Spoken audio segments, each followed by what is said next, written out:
Halo, apa kabar semua? Senang sekali saya Rini Ayu Ningtyas dapat menjumpai Anda kembali dalam program kesayangan kita, Dokterku, disiarkan dari studio El Sinta TV 94,8 FM Fit Radio Bandung dan 95,7 FM Fit Radio Semarang. Dan bagi Anda yang ingin bertanya, silakan di 021 2520 atau bisa juga kirim pertanyaan Anda ke email kami di dokterkuasinta@yahoo.co.id. Hari ini tema kita adalah mioma uteri, penyebab gangguan haid dan gangguan kesuburan. Bersama narasumber kita kali ini Dr. Susi Susilawati SPOG. Beliau adalah dokter spesialis kebidanan dan kandungan dari Rumah Sakit Anna Pekayon Bekasi. Kita sapa dulu Dr. Susi yang sudah hadir di samping saya tentunya. Dr. Susi, Assalamualaikum warahmatullahi wabarakatuh. Waalaikumsalam warahmatullahi wabarakatuh. Kabarnya bagaimana? Alhamdulillah baik. Alhamdulillah baik, luar biasa. Wow, luar biasa ya. Hari ini kita mau bahas seputar mioma uteri, penyebab gangguan haid dan gangguan kesuburan. Nah ini dokter, aku dengar-dengar aja sih dari kisah-kisah para perempuan di luar sana nih begitu ya, yang katakanlah sudah mencoba begitu ya berhubungan secara rutin dengan pasangannya, dengan suaminya, kemudian tapi kok belum dikaruniai keturunan gitu. Ini sudah mencoba cukup lama, bahkan setahun lebih begitu ya. Terus setelah diperiksa ternyata hasilnya ini katanya ada miom gitu ya. Jadi sebetulnya jadi tanda tanya besar nih. Mioma uteri ini sebetulnya apa sih pengertiannya? Silakan Dokter Susi. Ya, terima kasih atas kesempatannya.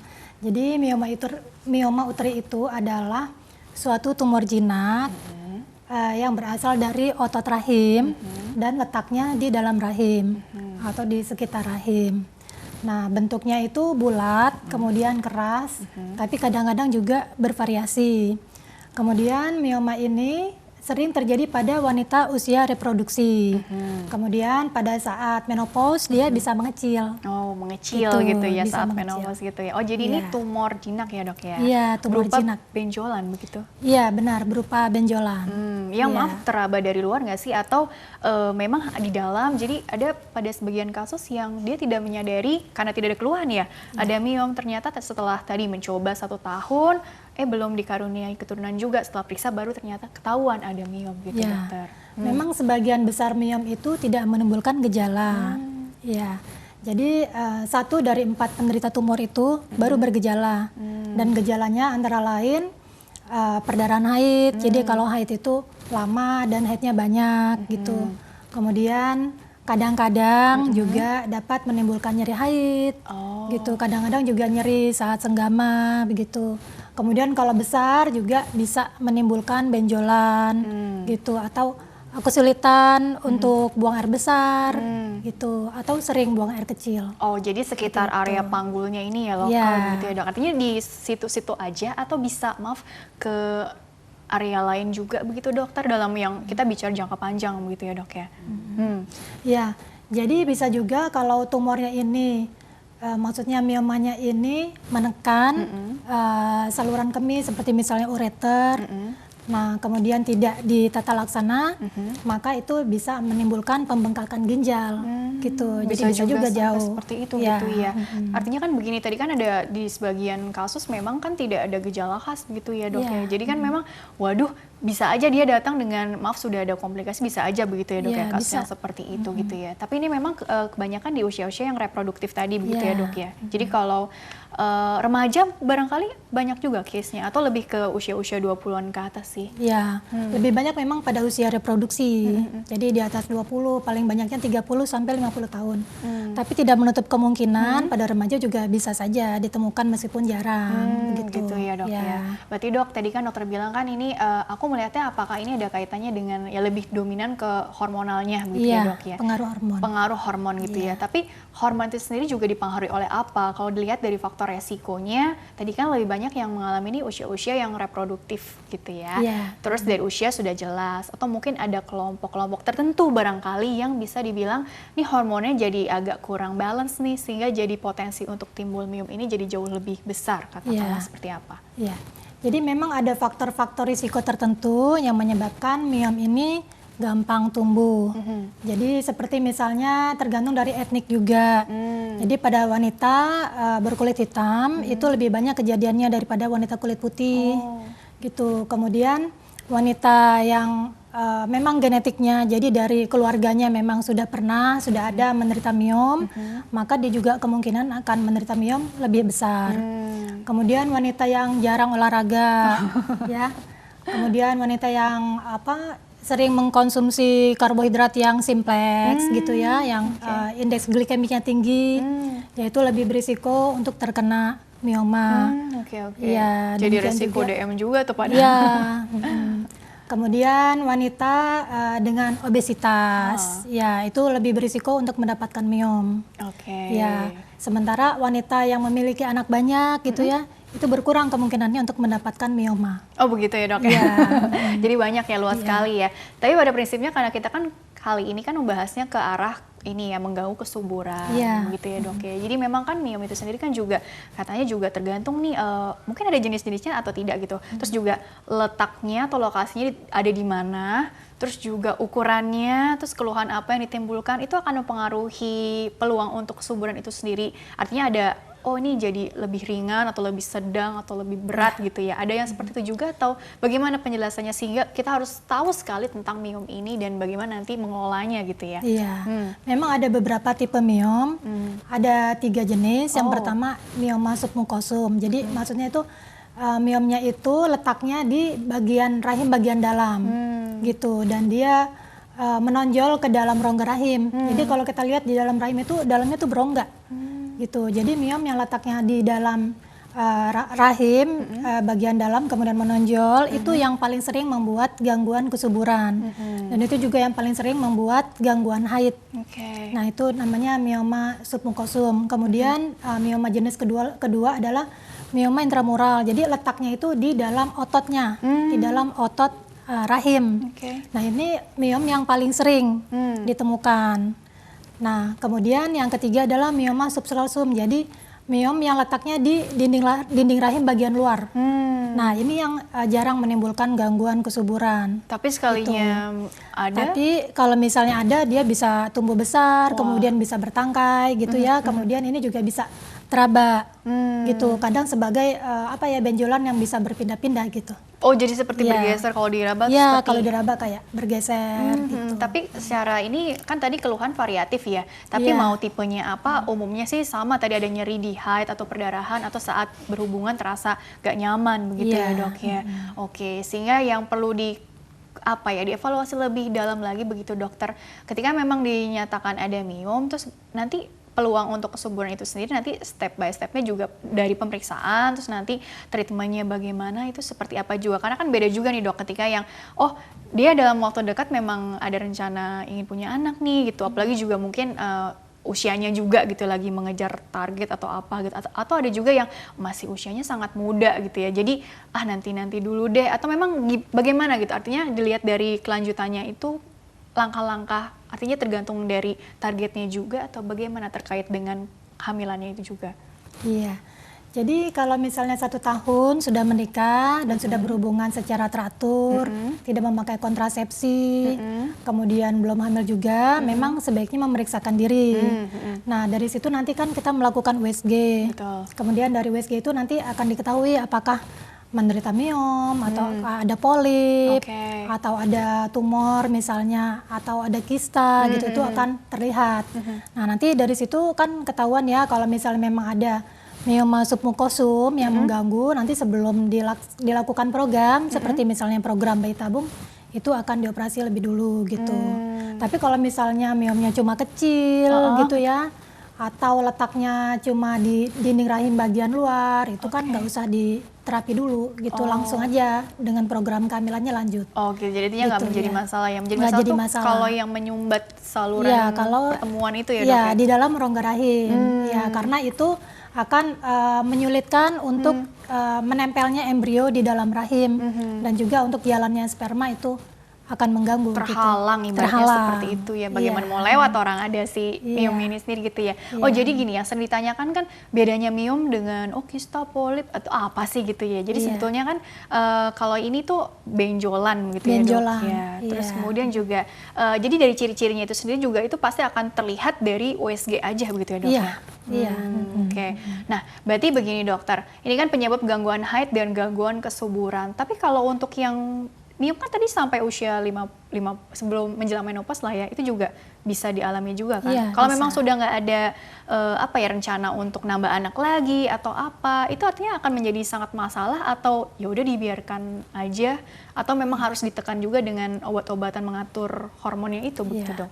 Ya, jadi umumnya kalau miom itu tidak bergejala, maka tidak di terapi juga tidak apa-apa. Jadi observasi aja. Istilahnya observasi aja. Observasi aja, kita lakukan pemeriksaan tahunan gitu. Oh, rutin ya, Dok, ya? Iya, Oke. melakukan pemeriksaan fisik, kemudian USG gitu ya. Nanti akan dievaluasi lagi apakah miom memang besar, kemudian apakah ada keluhan gitu atau mengganggu atau menjadi perdarahan seperti itu. Tapi kalau misalkan memang tidak bergejala tidak diapa-apakan, apalagi kalau memang sudah menjelang mau menopause. Karena nanti menjelang menopause dia akan mengecil. Oh gitu ya, udah alami Gitu. seperti itu ya dok ya? Iya. Oke, jadi evaluasinya lebih ke, ini sebenarnya mengganggu kualitas hidupnya seberapa jauh Iya. sih? Atau mungkin tadi rencana ke depannya apa masih mau nambah lagi atau apa? Tapi dilihat dari ukurannya juga, letaknya Iya. juga, keluhan yang ditimbulkan juga Iya. begitu ya. Tapi ada nggak sih dok yang artinya gini, ini kan memang arahnya kan kita bahasnya fokus ke kesuburan gitu ya. Tapi kan miom juga tadi istilahnya tumor jinak gitu ya. Kalau jinak berarti ada yang non jinak juga dong atau bagaimana? Jadi pengertiannya itu kita tetap harus treatment karena ada resiko yang ke arah lain yang kita juga khawatirkan juga. Ini barangkali juga butuh penjelasan juga dok supaya nggak salah pengertian juga Iya. begitu dok. Jadi kalau mioma ini memang tumor jinak. Ya, jadi dia kebanyakan tidak akan menjadi kanker gitu. Alhamdulillah ya. Iya, alhamdulillah. Lain misalnya dengan tumor-tumor yang lain, misalnya ya endometriosis, itu memang ada kemungkinan sih untuk menjadi kanker gitu. Tapi kalau mioma ini adalah tumor jinak. Oh, Gitu. Jadi begitu kalau ya. memang tidak bergejala, ya tidak usah di treatment juga nggak apa-apa. Gitu. Terus mengenai resiko kekambuhan juga ada juga dok, karena kan Iya. katanya jumlahnya ada yang satu tapi ukurannya seberapa, atau banyak tapi kecil-kecil. Bisa begitu juga nggak sih dok? Iya, bisa satu, bisa beberapa gitu ya, bisa banyak Oke, gitu, dan itu macam-macam ya. iya tergantung dari ukurannya, lokasi, itu menentukan gejalanya. Oke, makanya perlu pemeriksaan. Jadi jangan Iya. takut dengan pemeriksaan ya. Tujuannya Iya, untuk mengetahui profil yang ada di dalam itu seperti apa sih gitu ya. Sehingga nanti kalaupun mau program kehamilan itu insya Allah bisa berjalan dengan lancar. Maksudnya seperti itu kan ya dok ya? Iya, benar. Oke, dokter kita jeda dulu sebentar. Nanti dilanjutkan di segmen selanjutnya. Lebih detail lagi ada slide-slide yang bisa dokter jelaskan ya. Baiklah pemirsa, jangan kemana-mana. Tetaplah bersama kami. Kami akan kembali sesaat lagi.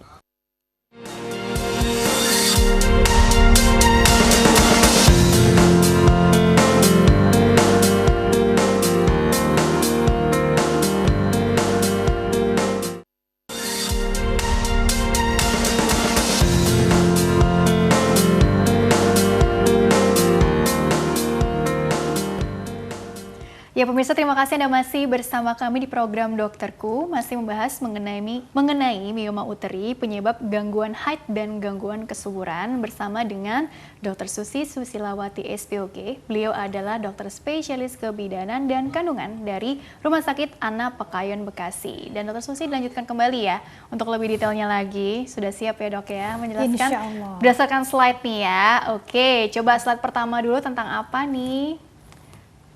Tentang apa? Coba slide-nya bisa langsung ditampilkan. Oh nih ya, tadi kan sebenarnya tumor jinak paling sering terjadi pada wanita usia reproduksi dan kebanyakan, nah ini mungkin dijelaskan dulu nih untuk pendahuluannya dokter. Ya, baik. Jadi mioma uteri itu adalah tumor jinak yang sering ditemukan pada wanita usia reproduksi. Jadi kejadiannya itu antara 5 sampai 77% wanita menderita miom, tapi dari sumber lain disebutkan 30% wanita itu menderita miom dan 10% itu terjadi pada wanita hamil. Oke, baiklah. Ini intinya adalah prevalensinya atau gambaran umumnya Iya. gitu ya. Oke, pengertian dari miom atau mioma, tumor jinak berasal dari otot rahim, bulat, warna putih, keras, kadang bervariasi. Kerasnya ini sendiri maksud teraba dari luar atau di dalam aja atau bagaimana dokter pengertiannya? Iya, jadi keras itu ya memang kalau misalnya seseorang menderita miomnya itu kan berarti di dalam rahim ya. Kalau miomnya besar, maka rahimnya ikut besar. Oh. Nah, kalau memang rahimnya membesar, nanti kalau kita raba dari luar itu bisa teraba sebagai benda yang keras Oh, gitu. gitu. Iya. Jadi itu Dan rahim bisa ikutan iya sebenarnya besar? sih memang lebih jelas lagi pada saat kita melakukan operasi. Oh. Pada saat operasi nanti kita bisa raba sendiri bahwa miom itu bentuknya bulat dan keras pada perabaan. Iya, kadang-kadang bervariasi kalau misalnya terjadi perdarahan di dalam rahim gitu ya, atau sel-selnya mati, maka itu bisa juga dia agak lembek-lembek gitu. Oke, coba Iya. next slide lagi ya. Slide selanjutnya.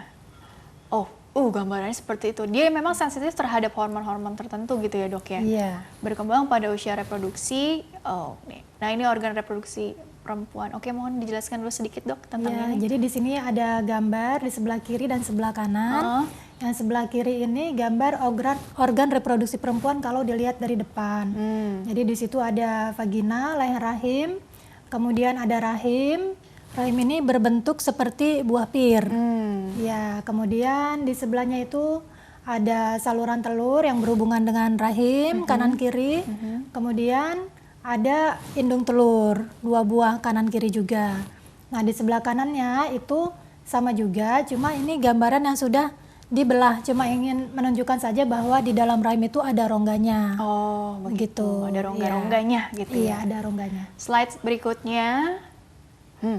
Nah, ini gambar dari rahim yang banyak mengandung mioma.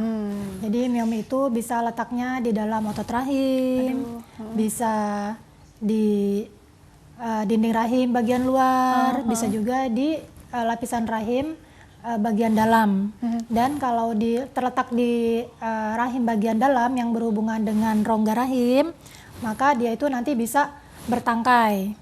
Ada Kalau tangkainya bisa, juga. iya bisa bertangkai. Kemudian bisa juga tuh nanti dia lama-lama bisa keluar dari leher rahim dan masuk ke dalam vagina. Ya Allah. Gitu. Oh, ya Allah. Nah, kalau sudah keluar dari vagina, maka nanti saat berhubungan intim itu bisa berdarah. Perdarahan. Iya, bisa Oke, menimbulkan saat perdarahan seperti itu. bersengama gitu ya, Dok ya, Iya, istilahnya ya. Oke, iya. coba slide berikutnya lagi. Tentang apa? Faktor resiko kan tadi sebetulnya udah dibahas gitu ya. Oh, misalkan dari usia, terus dari ras tertentu begitu ya. Iya. Genetik bawaan masing-masing gitu, bakat-bakatan gitu ya, Iya, kalau beberapa bakat. dokter bilang ya. Iya. Faktor reproduksi, jumlah kehamilan menurunkan resiko. Jadi maksudnya ini jumlah kehamilan cukup bulan. Itu akan menurunkan risiko untuk mendapatkan mioma. Klasifikasi. Klasifikasi mioma Iya. ya. Tadi klasifikasi mioma ini juga tadi sebenarnya sudah sih. Oh, udah tadi ya. yang 3 macam itu ya. Jadi ada yang di dalam otot rahim, ada yang di dalam rahim bagian dalam, ada juga yang di bagian luar. Oke, ini karena slide-nya cepet ya, jadi terbatasan waktu juga ya. Jadi dibuat cepet aja, Dok. Oke, slide berikutnya lagi. Nah, ini gejala sih sebenarnya untuk ditekankan, karena bisa juga nggak bergejala kan. Iya. Tapi kalaupun yang ada gejala, gejalanya apa aja, Dokter? Iya, jadi memang mioma ini sebagian besar tidak bergejala. Gejala itu ditemukan pada 1 dari 4 wanita, antara lain perdarahan haid. Perdarahan haid ini jadi dimaksud haid banyak itu apabila haid lebih dari 7 hari itu masih deres gitu ya. Kurang dari 3 jam itu udah harus ganti pembalut. Itu dinamakan haidnya banyak. Banyak ya. Iya. Kemudian gejala lain adalah sensasi dari adanya tekanan. Misalnya tadi tekanan apabila menekan usus, maka kita akan sulit buang air besar. Kemudian apabila menekan kandung kemih, maka kita akan sering berkemih begitu. Kemudian mioma itu juga bisa menimbulkan infertilitas ya, ketidaksuburan pada 2% kasus. 2% kasus aja ya? Iya. Tapi Tapi ya itu dampaknya sulit memiliki anak. iya gitu. Ini perdarahan haid itu yang over dari 7 hari atau mungkin kurang dari 2 hari, 3 hari kan ada juga tuh. Itu termasuk ini nggak resiko juga nggak? Jadi malah sedikit nggak ya, Dok ya? Lebih yang ke banyak tadi Iya, ya, Dok lebih ya? ke yang banyak. Oke. Jadi kalau misalkan haidnya tadi sehari semalam itu ganti pembalut ya lebih dari 6 pembalut itu yang penuh gitu ya, atau sebelum 3 jam udah harus diganti begitu, itu dinamakan Jadi banyak lah ya pakai balutnya itu ya, Iya. Dok ya. Oke, slide berikutnya lagi coba. Itu tadi seputar gejala-gejala. Ini kelanjutannya ya, Dok ya. Iya, masih ada gejala Banyak sekali berikutnya. ya. Iya.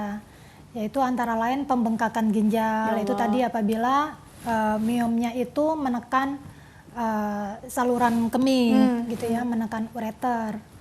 Nah, kemudian ada juga rasa nyeri pada waktu haid gitu ya, atau nyeri saat senggama, atau nyeri di panggul ya, atau kita bisa merasakan adanya benjolan di bagian perut bagian bawah gitu. Ini dysmenorrhea, nyeri akut, benjolan di pelvis. Nah, Iya. oke. Dysmenorrhea itu maksudnya nyeri pada waktu haid. Gitu. Udah sering bahas ya tadi ya. Iya. Oke, ini seputar. Kalau yang dalam kasus berat ada yang katanya sampai anemia gitu, ada bisa juga dok ya? Oh, bisa, anemia itu disebabkan kalau perdarahan haidnya banyak Iya, gitu, itu dan kan. tidak segera ditanggulangi, tidak diberikan obat-obat, tidak diberikan vitamin, penambah zat besi begitu. Karena kan sering dengar juga tuh kasusnya anemia berat gitu karena memang si perdarahan Iya, miyom karena ini gitu ya. perdarahan haid. Oke, Iya. coba slide selanjutnya lagi dulu tentang apa? Karena slide ini ada banyak, jadi kita bahas satu persatu dengan cepat ya. Masih seputar gejala nih dok ya. Artinya kalau ini untuk kehamilan ya, karena ini kan gangguan kesuburan nih. Tapi kalaupun nanti hamil, terus ternyata baru ketahuan gitu ya ada miyom. Resikonya itu apa untuk ibunya ataupun untuk janinnya barangkali, atau mungkin untuk nanti persalinannya seperti apa barangkali dokter? Penjelasannya bagaimana? Jadi mioma pada kehamilan itu dapat mengakibatkan persalinan prematur. Kemudian placenta previa itu jadi maksudnya letak ari-arinya itu menutupi jalan lahir. Kemudian solusio placenta maksudnya jadi ari-arinya itu lepas sebelum waktunya. Ini berbahaya karena bisa menimbulkan perdarahan.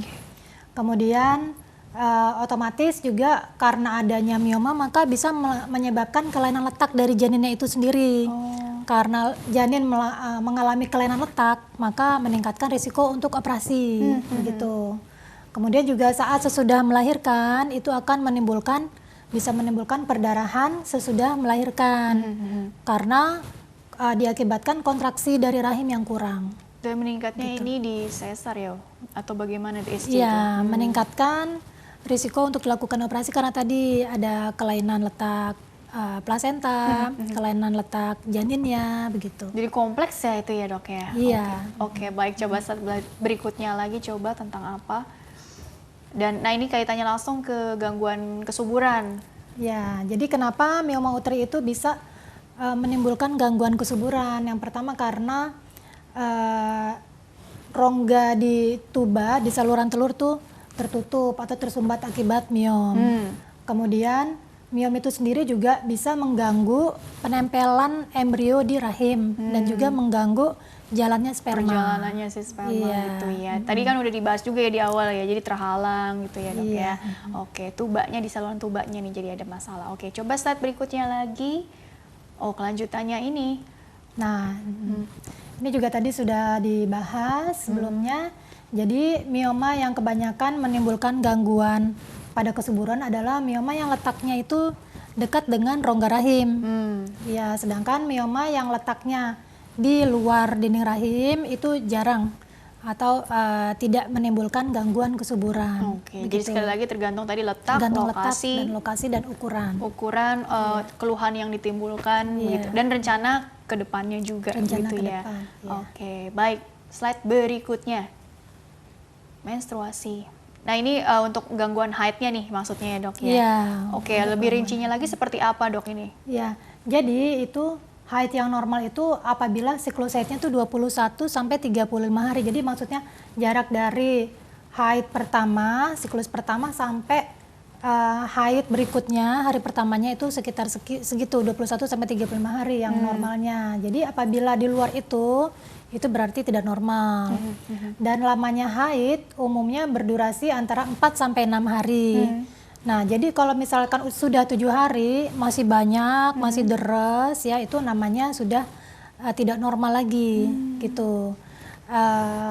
Dibilang juga tidak normal apabila haidnya itu banyak, jadi ganti pembalutnya sering gitu ya, misalnya 2 jam sekali gitu, atau ada gumpalan, gumpalannya besar, diameter 1,1 inci gitu ya, itu sudah bisa dibilang tidak normal.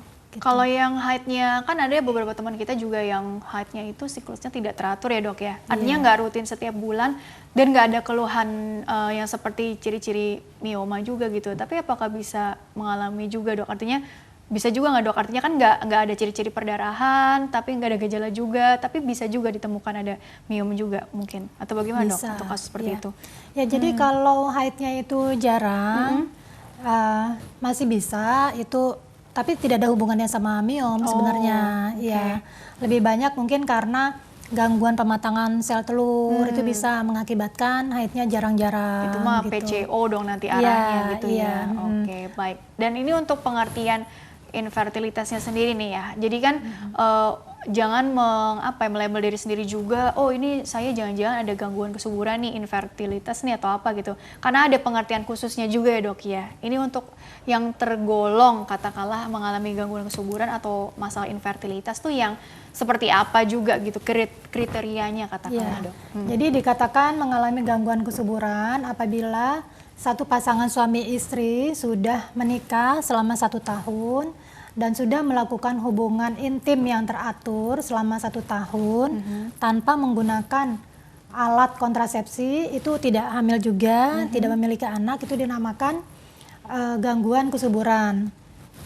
Ini rutin tapi ya, rutin. Ya, jadi melakukan hubungan teratur tuh jadi maksudnya melakukan hubungan intim 2-3 kali per minggu. Jadi kalau misalnya suaminya sering di luar kota, tidak pernah ketemu sama istrinya selama setahun, jadi jarang melakukan hubungan, itu tidak bisa dikatakan gangguan kesuburan. Betul. Jadi jangan nanti udah keburu melabel sendiri, padahal pertemuannya sendiri aja udah jarang gitu ya. Iya.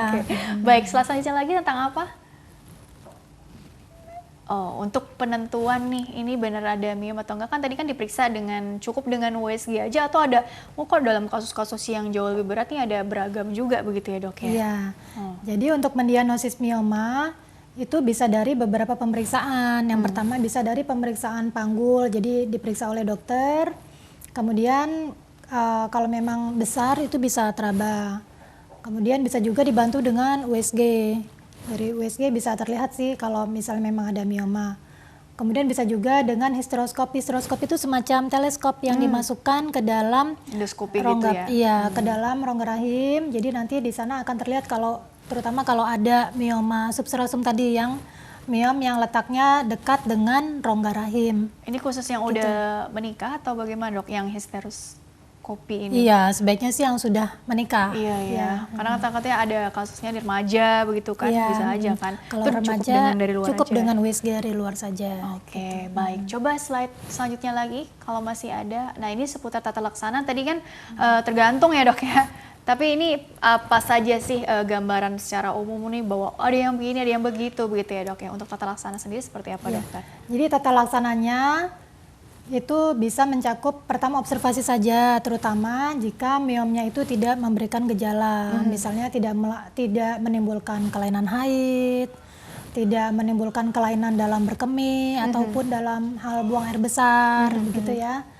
Tidak ada gejala infertilitas, itu cukup observasi saja. Kemudian yang kedua bisa juga dengan obat. Jadi obat ini bisa untuk mengurangi perdarahan haidnya, bisa juga untuk mengurangi atau mengecilkan ukuran dari miomanya itu sendiri. Mengatasi gejala dan tadi untuk mengecilkan juga gitu ya? Bisa untuk mengecilkan. Kemudian yang ketiga bisa dengan embolisasi arteri uterina, tapi ini tidak dianjurkan untuk wanita yang ingin hamil. Ya. Kemudian bisa juga dengan operasi ada 2, bisa dengan mengangkat miomnya itu sendiri, atau ya kalau misalnya memang sudah tidak bisa dengan mengangkat miom, misalnya miomnya banyak atau besar, sudah tidak menginginkan anak lagi, maka bisa dilakukan angkat rahim. Nah, kalau operasi untuk angkat mioma itu sendiri itu memang bisa menimbulkan kekambuhan. Jadi ada angka kekambuhan, ya ada angka risiko berulang untuk terjadinya miom sekitar 40%. Oke, jadi begitu ya kira-kira ya. Kita masuk ke pertanyaan dari email dulu ya dok ya. Mohon ditanggapi satu persatu dulu. Jadi bagi pemirsa yang ingin tanya, silakan kirim saja pertanyaan ke email kami di drkuelsinta@yahoo.co.id. Format lengkapnya di bawah ini, nama, usia Anda, serta tempat tinggal Anda. Pertanyaan pertama ini datang dari Ibu Tia, usianya 24 tahun dari Bekasi. Dokter, saya sudah menikah 2 tahun dan belum dikaruniai buah hati. Terus saya kalau haid sering merasakan nyeri atau kram perut yang berlebihan hampir di setiap bulannya. Tapi karena satu dan lain hal, saya belum periksa USG juga. Kira-kira nyeri haid yang sering saya alami ini apakah potensi miom dok? Dan apakah kondisi saya yang seperti ini juga yang mempersulit terjadinya kehamilan. Terima kasih. Nah ini udah 2 tahun mencoba tapi usianya masih 24 tahun dokter. Bagaimana mungkin saran dari dokter untuk Ibu Tia dari Bekasi? Silakan. Baik, terima kasih untuk Bu Tia dari Bekasi. Jadi apabila Ibu Tia mengalami gangguan maksudnya nyeri pada waktu haid, memang sebaiknya dilakukan pemeriksaan. Apakah benar atau ada mioma atau ada kelainan lain, seperti misalnya adenomiosis, endometriosis, jadi maksudnya ada kista gitu ya. Nah, kista endometriosis atau kista coklat itu juga bisa membuat haidnya nyeri, begitu. Dan itu dipastikan dengan pemeriksaan. Begitu. Oke, jadi pastikan dulu ya apakah ini memang benar mioma atau mungkin kemungkinan kista, tadi ada endometriosis atau adenomiosis gitu ya dok ya, karena sama juga menimbulkan nyeri hebat pada saat haid begitu ya dok ya. Oke, jadi dipastikan dulu karena kan ini belum periksa USG juga gitu ya, nanti kalau sudah seperti itu baru nanti follow up-nya lagi kelanjutannya bagaimana gitu ya. Karena kan pertanyaannya apakah ini yang mempersulit terjadinya kehamilan. Nah, sementara itu yang tadi bila dibandingkan dengan kista gitu dok, miom ini sendiri artinya gini, kista ini juga akan mengganggu kesuburan juga atau bagaimana artinya? Iya, kista coklat juga bisa menimbulkan gangguan kesuburan. Iya, sekitar 30% pasien dengan kista endometriosis itu akan kesulitan memiliki anak. Oke, gitu ya. Jadi harus segera ada USG gitu ya. Atau mungkin ada tambahan lagi dok kalau untuk sudah menikah dan apalagi 2 tahun, artinya tidak, mungkin untuk USG ada lagi yang jauh lebih akurat di atasnya USG begitu dok, saran saja gitu. Iya, jadi apabila memiliki masalah gangguan kesuburan, segera saja datang ke klinik atau rumah sakit, kemudian nanti akan dilakukan pemeriksaan USG dan pemeriksaan lain, seperti misalnya HSG untuk menilai apakah ada sumbatan pada saluran telur begitu. Kemudian juga dilakukan pemeriksaan sperma. Karena apabila jangan fokus ke ibunya jangan aja. hanya fokus ke ibunya aja. Karena kan yang menentukan bisa hamil atau tidak itu kan dari dua pihak, dari suami dan juga dari istri begitu. Apalagi ini di Bekasi ya, deket dong ke Pekayon Bekasi. Oke, baiklah. Kemudian pertanyaan selanjutnya ya dari Ibu Emi. Nah, usianya 48 tahun nih, Jakarta Utara ya. Dokter, saya didiagnosa terkena miom. Umur 48 ya dok ya, berarti udah menjelang menopause. Apakah mengobatinya ini harus dengan operasi? Dokter, saya juga tidak pernah memberikan obat. Kalaupun harus operasi saya juga takut. Bagaimana solusinya selain operasi dokter? Usia saya sudah 48 tahun. Terima kasih dokter. Nah ini nggak tahu ya, ini nggak dijelaskan juga nih udah putra-putrinya udah berapa segala macam gitu ya dok ya. Tapi pada intinya usianya 48 dan ada miom. Untuk usia segitu mungkin apa di wait and see aja, ditunda atau apa, kan ntar juga katanya hormonnya juga menurun kan. Jadi bagaimana tuh dok untuk kasus-kasus yang seperti ini? Lebih khusus lagi nih. Ya, terima kasih. Kalau usianya sudah 48 tahun, tergantung ada gejala atau tidak.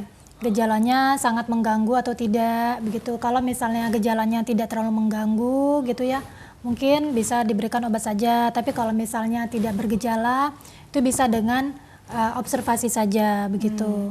Kalau misalnya gejalanya misalnya haidnya banyak sekali ya, segera datang berobat, nanti kita kasih obat begitu. Karena kan biar bagaimanapun gak nyaman juga kan ya tadi ya, sampai sehari berkali-kali ganti atau nyerinya itu sendiri begitu ya dok. Atau bila perdarahan haidnya banyak itu kan harus diperiksa laboratorium begitu kan.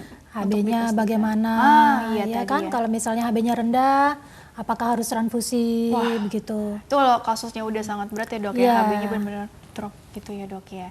Apalagi tadi yang kita bahas ada anemia segala gitu ya dok ya. Kurang lebih seperti itu ya. Jadi seberapa mengganggu sih kualitas hidupnya ibu gitu ya. Kalau memang ternyata tidak terlalu mengganggu, ya udah begitu ya dok ya. Iya, masih bisa diobservasi saja. Karena memang pada saat menopause dia akan mengecil sendiri. Berarti gitu. Nanti kalau memang mengecil gitu, tapi bisa juga nggak setelah menopause kan kita logikanya mengecil karena hormonnya tadi jadi menukik gitu ya. Tapi malah nggak mengecil gitu. Jadi bisa juga sih miomnya tetap segitu. Tapi kan kalau misalnya memang ukurannya kecil gitu ya, ya nggak usah diapa-apain juga gitu. Jadi memang tergantung dari ukurannya, lokasinya, kemudian gangguan, ya, apakah menderita gangguan gitu. Ya. Baik begitu ya. Sekadar second opinion gitu ya dari dokter untuk Ibu Emi ya. Baiklah dokter, kita jeda dulu sebentar, nanti dilanjutkan kembali segmen terakhir ya dok ya. Baiklah pemirsa, jangan kemana-mana, tetaplah bersama kami akan kembali sesaat lagi.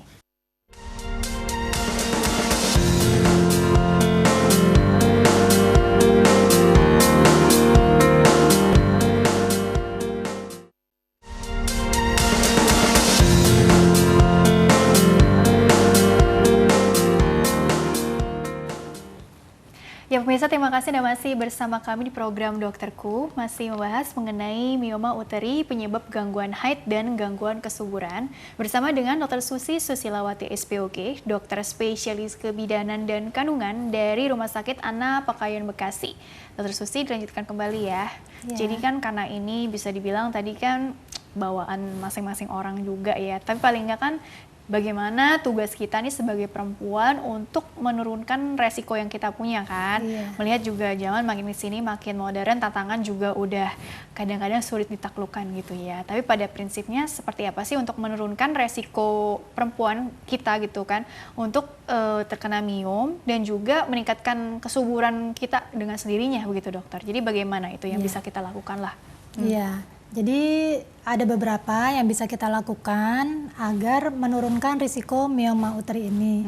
Jadi terutama adalah gaya hidup sehat, seperti misalnya rajin olahraga, kemudian tidak stres, kemudian makan banyak sayur dan buah, kemudian kurangi makan makanan dengan indeks glikemik yang tinggi seperti kebanyakan makan nasi putih gitu ya, mungkin bisa diganti dengan beras merah, kemudian pasta begitu ya, kemudian hindari makanan yang terlalu manis begitu ya, untuk mencegah terjadinya kencing manis, hipertensi, tekanan darah tinggi juga apa gitu ya dok ya. Karena penyakit-penyakit seperti kencing manis dan juga tekanan darah tinggi itu juga bisa meningkatkan risiko terjadinya mioma. Gitu. Jadi jaga pola makannya, intinya sih untuk supaya hormonnya tuh jadi jauh lebih balance gitu sih ya dok ya. Benar. Untuk ini kan profil kan karena tadi gak terlalu banyak gerak gitu ya, nggak terlalu aktif gitu. Jadi ada yang gemuk-gemuk sedikit gitu, overweight atau obesitas. Itu ya perlu diet khusus juga nggak sih? Artinya semakin dia mendekati apa ya indeks massa tubuh yang normal, itu akan menekankan resiko juga nggak sih dok? Ada penelitiannya juga nggak sih dok? Oh iya, ada penelitiannya. Jadi orang dengan berat badannya normal dan rajin olahraga itu risiko untuk mendapatkan mioma uteri itu lebih rendah. Gitu. Kalau untuk konsumsi, misalnya nih ada yang konsumsi apa ya dok ya, obat-obatan tertentu karena ada penyakit tertentu juga gitu ya, atau dia pil KB atau hormonal lainnya, itu juga bisa ada pengaruhnya juga nggak sih, sehingga mungkin perlu dipilih-pilih yang tidak terlalu apa ya memberikan pengaruh yang begitu dahsyat ke hormonal kita juga begitu dok. Ada solusi juga nggak untuk arah situ dok? Iya, justru dengan penggunaan pil KB itu malah menurunkan risiko mendapatkan mioma, juga bisa menurunkan perdarahan haid yang banyak gitu. Jadi pada prinsipnya tadi lebih ke gaya hidup yang sehat, seimbang gitu ya. Terus juga kelola stresnya juga tadi ya, penting sekali ya dok ya.